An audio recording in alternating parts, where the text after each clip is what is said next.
Log Jam, the official podcast of the League of Gentlemen. We have a fantastic show for you this week. I can't say definitively, but I believe we have finally landed that guest that we've been after all week. So Darren, what did you see in the week? Well, week 6. So we're halfway through, boys.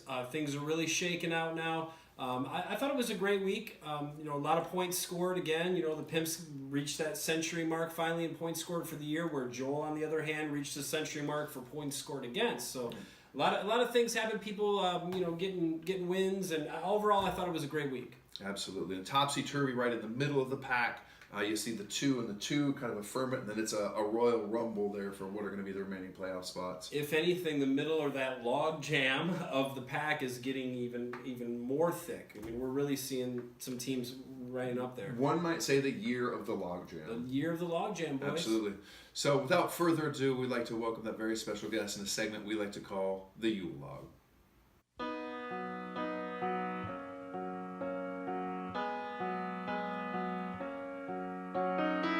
This is a segment where we get a chance to interview one of the league owners, traditionally in the League of Gentlemen. Makes it even more special occasion when there's a little bit of difficulty to get the target guest we wanted. I know there was a couple episodes where couldn't make it because of it was Kitty Con or the pod ran late one time, but finally in studio, we'd like to welcome to the show the Pajuma. The Pajuma. Welcome to the show. Finally, it's been probably the one missing piece of the show, and we're really happy to have it.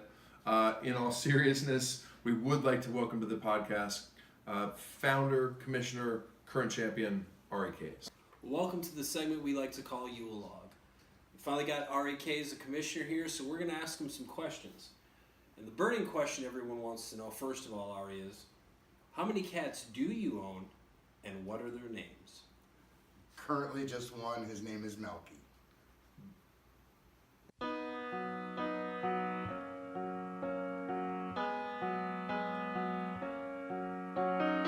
Week 6 highlights. Your champ missioner here to recap the Hebrew Hammers and the Poway Titans. I hear these guys every week talk about how hard it is to recap your game after a loss, and let me tell you, it sucks. This is the last thing I want to be doing. I do not want to be talking about the Poway Titans. I do not want to be talking about the fact that they are now 5-1, looking good going forward, but I am here to do the podcast, do what I'm supposed to do, so let's go through it a little bit. Coming into Monday night, I was down by 56 points, needed a big game from Aaron Rodgers, needed him to do it without using Davante Adams, got my big game from Aaron Rodgers, got 38 out of him. Mason Crosby in a huge bounce-back game after missing 5 kicks last week. Just like Mike McCarthy, that's probably not a good idea, decided to keep him in my lineup. Puts up 17 for me this week, so it worked out all right. Benching Breida and putting in Aaron Jones. Last minute, I did think about switching that out. I didn't. It wouldn't have made any difference, but Breida did get a few more points, so be it. All it comes down to the fact that Davante Adams was needed by Aaron Rodgers because nobody else on that field can play football. They don't draft anybody else. They don't put any weapons around him, so we end up with Davante Adams as the only thing he can go to. And Davante Adams scores 38, matches Melvin Gordon's 38 from the day before. Chargers just continue to be the story for Billy Mack. He's got Melvin Gordon putting up the 38 and still gets 32 from Keenan Allen and from Phillip Rivers. I remember in the beginning of the season, Darren talking about what happens when Melvin Gordon has that big day. Does that mean it comes at the expense of the other two? And apparently the answer is no.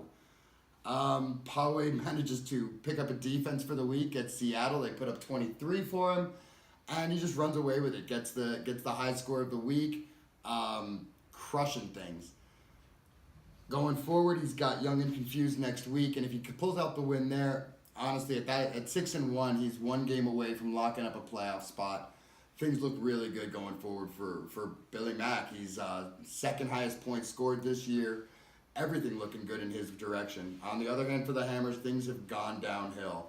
Made the trade for Aaron Rodgers, a trade I still believe in, still think I did the right thing. But the curse of Jared fucking Cook continues to come back to bite me. Kamara's done with his bye, which is nice, but after this week, I need to start turning things around, and that is not going to be easy as I've got the pimp on the horizon. So see if I can get a win next week, and we'll go from there. Game of the Week. And that brings us to the game of the week, Binter's Fury and Who's Your Daddy, and a big matchup on the week, and Fury comes out ahead 166-138. Yeah, it was a great game. Both these teams now moved to 4-2. It puts the Fury and the Daddy right next to each other in standings. Actually, Chris put himself in front of Daddy now in the standings as far as points, but both locked into a playoff spot. I mean, what a big matchup this week. I mean, and you look at it, and it comes down for Daddy to basically two players that don't perform for him. I mean, it's Jared Goff not getting the job done, and David Johnson just continuing to be mediocre. Yeah, you get the 0 from the kicker. There's some other problems there, but I really think that those are the two big problems on the team. Absolutely. I mean, Fury has Pat Mahomes with a huge number. You get Tyler Boyd again for a second week with a number. Robert Woods versus Jared Goff comes up with the 22, and the quarterback only gets you 7. That's kind of an anomaly for sure. And that's a big deal, I think. Changes the game. But Fury at 166 has put himself in a position where he is sitting in third place. His points have moved up neck and neck with the rest of the teams, and all this drafted in Vegas talk might be going away for the year. I think so. I think Chris has found his quarterback of the future here. I think that's been established by the week 6 that Patrick Mahomes is legit. He's faced Belichick. He's faced big defenses now. He's performed every week. Chris has probably found his quarterback here. Great job again. Chris continues to pile up wins.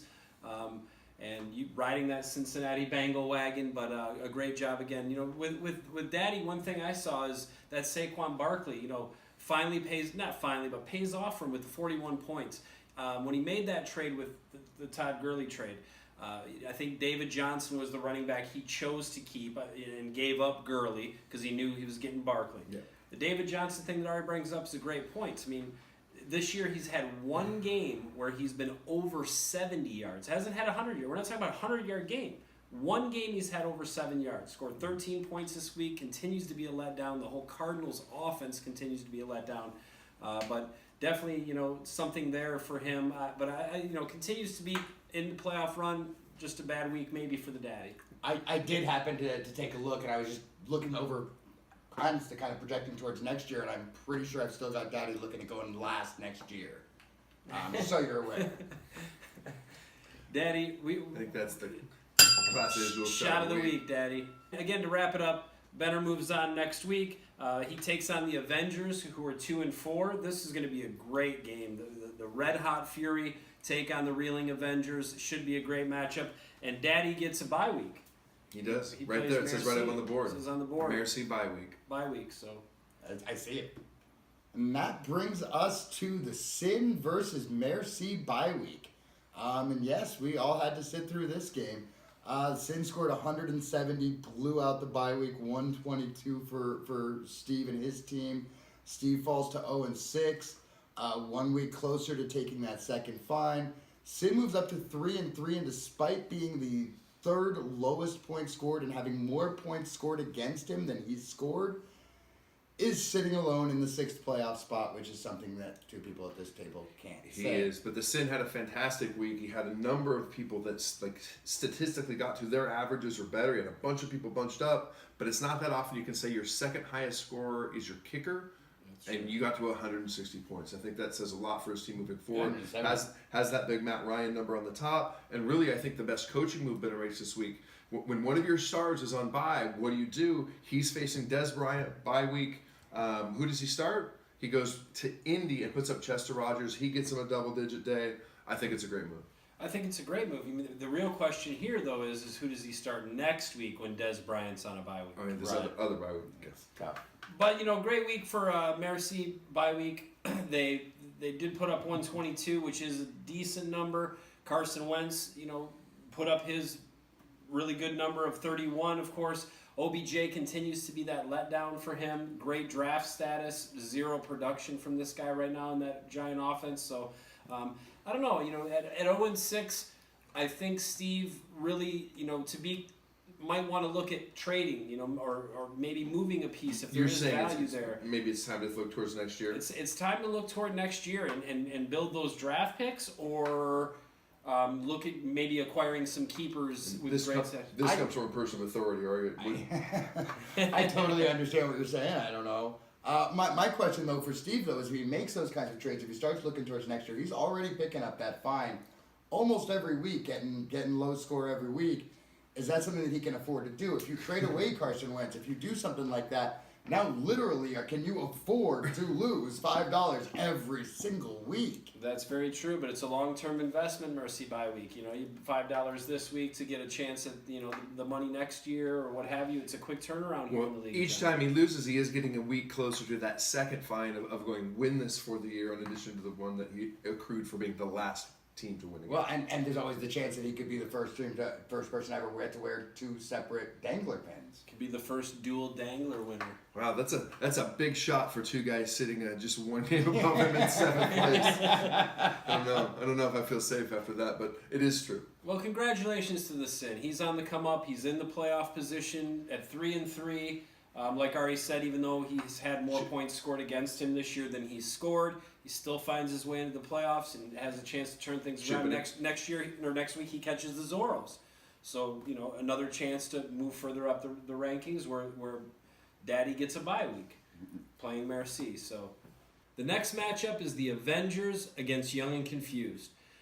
Tom comes into this game looking for obviously a need of a win, big moment of his season. Young and Confused, same thing. They're on the way up after a bad start, so both teams really looking for an important win here.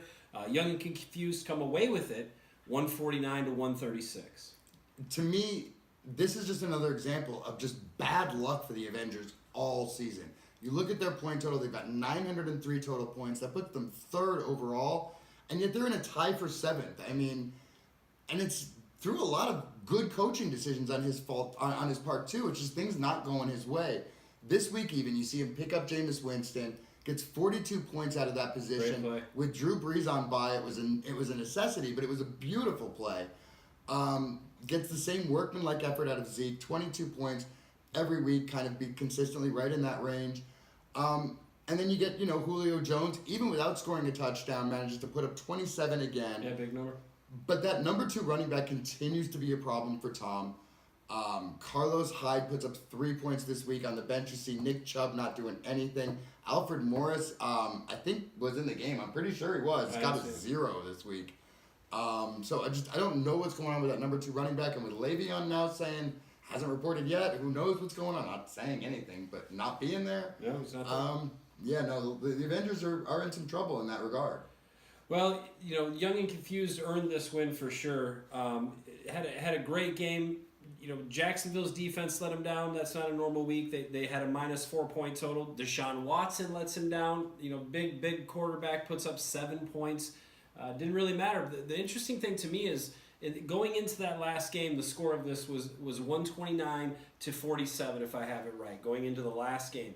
Now, Young and Confused have 3 players left with Tyreek Hill, Kareem Hunt, and Sony Michel. And Tom has 1 player left with George Kittle. So, and he could shake out any way, but it's definitely not looking like a Young and Confused victory here. And then Patrick Mahomes and the Kansas City Chiefs off. I mean, Sony Michel puts up 26 points, so on his own, very good that night. But Absolutely. But the Chiefs go crazy, and Kareem Hunt puts up 33, Tyreek Hill puts up 42, and that's enough for him to come all the way back to steal this win from the Avengers. Makes me really wonder if I'm trading away the right players in the offseason when you see Tyreek Hill go out there, put up the 42 points. It's a great win. You're welcome, I guess, for that. That was a hell of a play by you in the off year, and it's paying off right now. 4-2 at this point for Young and Confused. Next week he gets to play the Titans, so that should be a huge that'll be matchup. a fun game. That should be a fun matchup. Avengers will be looking at the Fury, and again another team kind of on the up. So as you continue that luck thing for Tom, is he able to turn it around? Is he able to get a win against a team that keeps winning? Well, it'll probably depend on who the Bengals play, if I'm guessing. It's not a bad prognostication. And that brings... All right, we gotta talk about the game. Oh. And that brings us to Pimp Zorros, the sleeper of the week, where the 5-1 Pimps knock off the Zorros 160-130, bringing their record to 1-5. For the Zorros, what sticks out to me, and again, maybe this is just from a personal standpoint, Nyheim Hines, 6 points, Travis Kelce, 11 points. I believe you got some draft picks for that. So that's good because Aaron Rodgers definitely did perform on the other side. When I look at the Pimps team, it comes down to the same 4 guys to me. It's the 3 guys that he traded for in the offseason in Thielen, in Gurley, and in Brady. And then the pickup of James Conner, which must just kill you. I mean, I don't feel great about it a lot. Like, I mean, he's out there on the board. At the beginning of the season, it's who are you going to gamble on? And a lot of times I like to diversify who I'm going with, but how long is Lev Bell going to be out? Like, what is the roster? I absolutely should have done it. Let me ask you this question. Does part of that for you come back to, do you think, where we did our draft? Because we drafted so early, you wouldn't have even thought about drafting James Conner. Whereas if we had drafted even 2 weeks later, maybe you draft James Conner and he's not available for the Pimp to go pick up. Yeah, and he could have moved up our board. 100 things could have happened, but the point is he's a fantastic piece on that Pimps roster. We'll see how many more weeks he's a threat. I mean, he could be the rest of the season, could be a couple of weeks. But you're right. I'm not going to leave out Gronk. I know it's only 13 points, but he's had a couple of big weeks. Absolutely. That makes it a five-man core. It really looks great there. Zorro's, on the other hand, you've got Alshon Jeffrey. I think that's great. You've got Antonio Brown moving forward is great. Peyton Barber might be the answer in Tampa. This is a team that's the last 2 weeks has eclipsed that 120, 125 mark. But I also am wrapping my head around the fact that at 139, 145, 144, I've lost 4 of the last 6 games. It's a new league out there. That's you got to definitely retrain true. your thigh.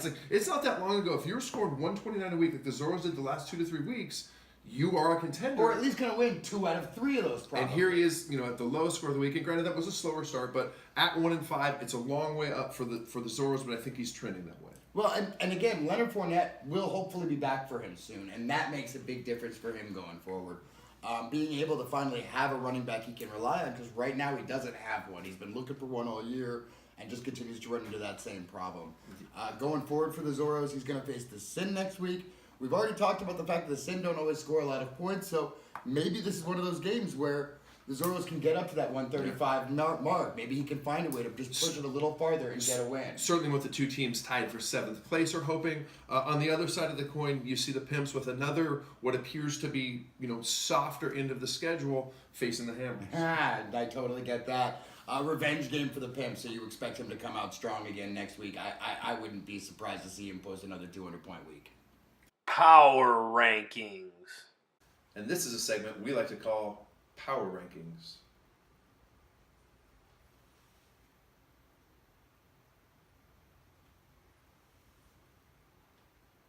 Hey, thanks again for joining us on the Log Jam. Tom Bruyere, myself, Darren Adams, we enjoy doing this every week for the League of Gentlemen. Another great week. We look forward to seeing you next week. Subscribe, all that stuff. Send us clips. You won't, but please do. You won't. Like he said, thanks for tuning in. I think it's a big week 6. We're just about that halfway point. 2 at the top, 2 at the bottom, a couple teams in the middle. We had a lot of fun doing this, so we hope you see you next week. Yeah, guys, thanks for tuning in.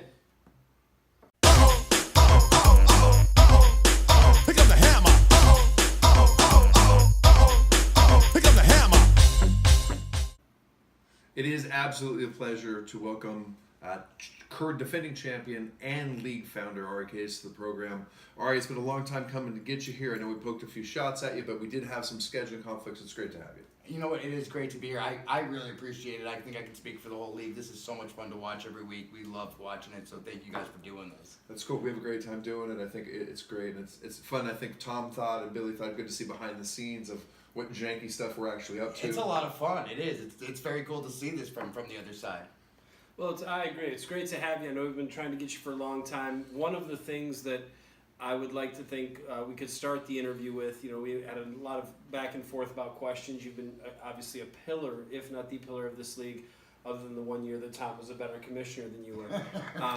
Other than that, you've been a pillar of the league, and the one question I think that I wanted to ask is, now that trade has gone through, that Jared fucking Cook trade, and the curse is upon your head, and it's 0-3, and you're staring it, and the beliefs are now coming through the lens of this camera for those of you who are out there who are like, I believe of Jared fucking Cook. What a piece of garbage. One-legged quarterback. Now that it's all starting to, other than Aaron Rodgers still scoring 38 points on his one fucking leg for now, What I want to give you the chance to clear the air, get your. It's not fair that we just sit up here and from our high throne and podcast viewers only hear one. So this is the moment I want to give you.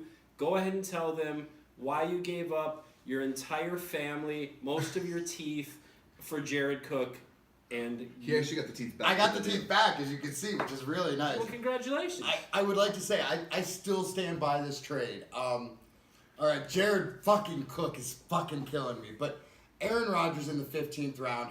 I've been playing this league now for almost 10 years. I mean, 10 years with one exception. And what I've seen, what works in this league is having those stars, having those great players, and having them late in the draft. And if I can build around Aaron Rodgers in the 15th round, if I can build around Alvin Kamara in the 9th round, and yes, I still believe I could compete this year. Since that trade, I've lost 3 in a row, and I blame you for that. I think that you're the one who fucking cursed me. But regardless, here I am at this point, and I stand behind the trade. I love having Aaron Rodgers on my team. Did you have your lawyers look into the insurance policy for Aaron Rodgers in case he is out for the season at some point? or On he gets one hurt, or- leg, the man is putting up 38 No, I get it, points. I get it. Every single week, I can count on I think 40 the point is points, the risk 38 of that points. hurt. I get that. I do. It's cooked in. It's cooked in. Having Russell If you Wilson will. on my bench isn't killing me. And yes, I get the Cook joke, and yes, I get the Cook joke. Did you Jared fucking Cook is going Did to you be my trade? downfall. Is there any truth to? I didn't look at the transaction page, but is there any truth to the fact that you traded for Mason Crosby? No, I picked up Mason Crosby as a free agent. He was the number 1 kicker in the league after 3 weeks, I believe. Jared Cook was the number 1 tight end. And something like that. No, when it comes to You kicker, did not I do trade tend to for look him. that. So there's I no, did not. There's no Crosby curse. One final thought on the trade. I think in your defense, the picks you gave up were picks that you had acquired earlier. That's correct. So you didn't thin out the cupboard. You just took you could afford to overpay. And I did, and I knew I was overpaying for Aaron Rodgers. I accepted that. I will tell you, when we first made the trade, when we were first talking about it, Jared Cook wasn't even included as part of the trade. It was a throw, and it was, hey, I need a tight end. I don't care which one of them. Give me one of them, and that was kind of it. I honestly see Travis Kelce. I know the value of everything in the Kansas City offense, but they're looking to move the ball down the field, and so I'm not sure that the tight end is the one to be there right now. So that trade didn't scare me as much as it did other people. And- Tyreek Hill, on the other hand, killed me, but I'll get back to that. That's another trade. That's another story. We can get into all of the trades Ari has made in the history of the league at another time. But what the point that brings us to is, this is a special league. It's something we've been doing for 11 years. Yeah. Ari was the founder. I think the two of us had a little bit of input in different setups over the years. Tell us a little bit of the history of the league. Well, I mean, obviously, both of you have been in since the very beginning, and you know a little bit. We'd had an Ocean Club league at that point. I ended up leaving Ocean Club. They did a league without me, and basically Darren wanted to have me in the league. It was fun to play with me. So we decided Still to form our is. own league. And thank you very much. And that was where the League of Gentlemen started from, and it started off with a pretty different cast, honestly. We had 3 guys that we lost, I think, the first year that Yep. immediately were gone. But we've now found a pretty great core of teams. The teams that were added almost immediately were Joel, I think, in year 2. Yep. Daddy came in not too long after that. Young got added the year that I was gone, I believe, as did Steve. And then, but the Benter spot is the one that was there, went away for a little bit and came back, but gives him a little bit more longevity in the league as well. Absolutely. I mean, and Benner was in year 1. He left for a year or 2. I don't remember how many he left for, but we've pretty much had a lot of those same guys. And in but- fairness, you did leave the league for I a year did, as well I for did, other I reasons. did. But it's, we have you back right now. It's a solid league. I think one founded on this idea that we could create the best possible rules to play by consistently for fantasy football. And we might not be there. It might not be perfect, but we've got a pretty good thing. No, I completely agree. I mean, I'll tell you, I'm honestly looking at trying to build almost a website, building something based on this league, based on doing a keeper league. I've seen a lot of other keeper leagues, and I talk about this league with a lot of people, and I will tell you, there's not anything that runs quite like this. Our trade rule, Yep. Which started out as a much longer thing. It was 48 hours. We voted it down to 36 hours. But what he's talking about is a rule that rather than vetoing or trade or getting the politics of that, if you don't like a trade in our league, you have 36 hours to make a better offer. Make a as better long as offer. it includes one of the people in that league. It's a fantastic thing. It's amazing and allows for you to be able to make trades that even you're not sure, well, do I really want to give this up? Because you can force other people's hands. You know, hey, you've got 36 hours to do better than this. The strategy of the keeper draft, who you're taking, who you're keeping, Absolutely. when you're taking them, when you're bringing people up your bid, how you're bidding. I mean, Kenyon Drake was an 18th rounder. He might not be working out this year, but statistically, if you strike gold and you have something like that, it's Of course. lots Yeah. of plays. Aaron Rodgers being Statistically, if you strike gold and you get somebody in an early round like that, it can build your franchise. I mean, you can even get Jared Cook for somebody like that. You can get Jared Cook. But there's a whole litany of things. It's a 30-page rule book. There's fines. There's league histories. You do a fantastic job, Art. We're happy to be a part of the league, and it's good to have you Absolutely. guys. And honestly, I appreciate that from you guys, and I will tell you, I appreciate you guys doing a great job of commissioning while I was gone. It was nice to know the league was in good hands. I checked in on it, even though I wasn't a part of the league, because I care about this league. It's my baby, obviously. I So will say the one name, just so we don't leave you out, would be that Corey. We didn't mention Corey. absolutely, and Corey was in from year one as Yes, well. I mean, Corey's- Corey came from another job that I'd been at, but Corey has been part from the very beginning. Yes. Yeah, we should have mentioned Two-time him for sure. champ. I didn't name any Absolutely. of the names, so I didn't leave you out, Corey. It was these guys. I got you, dog. Well, all right. Another question that I have for you is, what do you think about this league moving forward? You've seen how it's shaken out so far over 6 weeks. Where do you see things, maybe finalizing or playoff teams, or what do you think moving forward? Well, I've had some time today to look this over, to look over the board, to see where things are sort of standing right now. Obviously, the Pimp I still see as the number one team in the league. All right. 1,000 points, just dominating the league. Can't argue with I that. think you're the best. I think the Titans are probably right now the number 2 team, and you look at the last 3 weeks, Yeah. just continue to put up points. That San Diego offense just terrifies me. So I see those 2 teams as almost having the playoff You're tier lockdown. one. It's kind of it feels like a tier one team. The teams one game below them are going to lose in tiebreakers, so they're basically 2 games back. They're chasing. I still think that the Avengers are there. I've got the Avengers as a 3rd or 4th ranked team overall. I understand where the rankings have them, but you see their point total. Yeah, look at the point total. Yeah. And you look at the schedule going forward for you, and I don't think it's going to be as rough going forward. So I think the Avengers are still a playoff team. I think Young is a playoff team. I think Daddy is a playoff team, as much as I hate to say it. And The I Fury can't are tell you out. how much I hate to say it, but The that Fury leaves are the out. Fury as I think maybe in, and that leaves the Sin, Hammers, Zoros, and Pooh out. And Colin, you're already calling it? Is that I'm not. No. what to do? I think I'm Curse going of Ricky. to. I think I'm going to try my very best. I would like to make a comeback here, and if I can beat you this week, I've got a chance of doing that. I mean, you would maybe put the curse to bed if It would be really nice to be able to tipping kill over the Mrs. curse, O'Leary's yes. cow, or you kill God, the fucking goats. Jared, fucking. Oh, trust me, we're licking our chops Ninth when we round see him in your lineup fucking this week. 9th week waiver and a goddamn felony conviction. Yeah, we're one felony away from that being right. Yeah, pretty much. I mean, I think it's clear the bottom 2 are still the bottom 2. I mean, maybe Joel separated from bye week, but who cares? Maybe I don't disagree with that. It's hard to say with. Joel's been struck by a lot of injuries, I think, this year. Joel's had some bad luck this year, and Joel made some bad trades this year. I mean, he has nearly as many points scored against him as Darren has, and Darren's had a pretty good year this year. That means you're taking a lot of beatings. That's absolutely part of it, too. So follow-up question: if you see yourself moving forward as possible missing the playoffs, I see that as a scare, yeah. if you see that as reality, at what point do the Hammers start to decide it's time to make some trades, get better for the field? I mean, obviously with the Aaron Rodgers, I don't think that was made to get better. I mean, obviously moving forward, it will make you better, but that move was made for this year. No, it was absolutely made for this year. What I'm is that looking at window? trying to win this year Until I get to 7 losses. okay. Once I get to 7 losses, I accept my fate, and I accept it. 6 and 7, it's almost impossible. I really do believe I can make a comeback. That said, I play the Pimp again this week. I've got the Avengers farther on my schedule, and I play the Titans twice. So I've got them again on my schedule.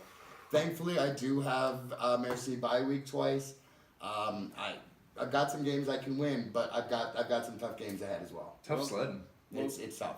Good luck, and thanks for joining us. We do appreciate it. We finally got Ari here, and we appreciate everything you do for our league. We really do. I know we all do. You do a great job, world's best commissioner. Whatever this award is around your neck, certainly not a championship. No. I believe that says champion. Congratulations, man. Thank you, guys. Thank you so much for having me. What is the most points that have ever been scored in a single League of Gentlemen game?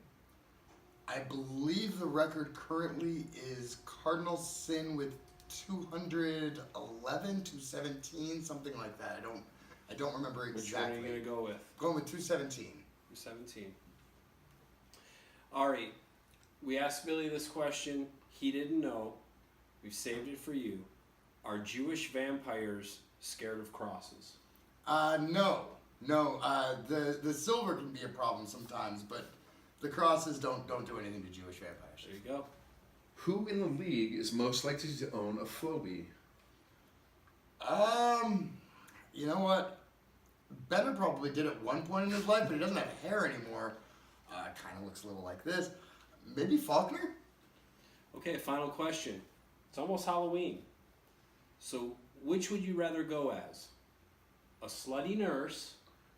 Or a gypsy that only wears Tom Hardy chains and various clothes other than pajamas? I think I'd have to go with Slutty Nurse then. There you go, guys. Man, it's been great having you on Rapid Fire, Ari. Thanks for coming out. Thanks for having me, guys. Really appreciate it.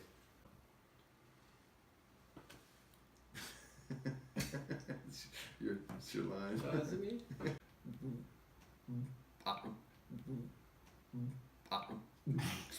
Wow. Wrote, but we put it back together, and then until you got it fixed, you'd have the illusion.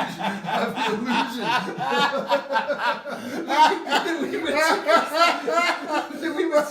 we can I can't fix it right though.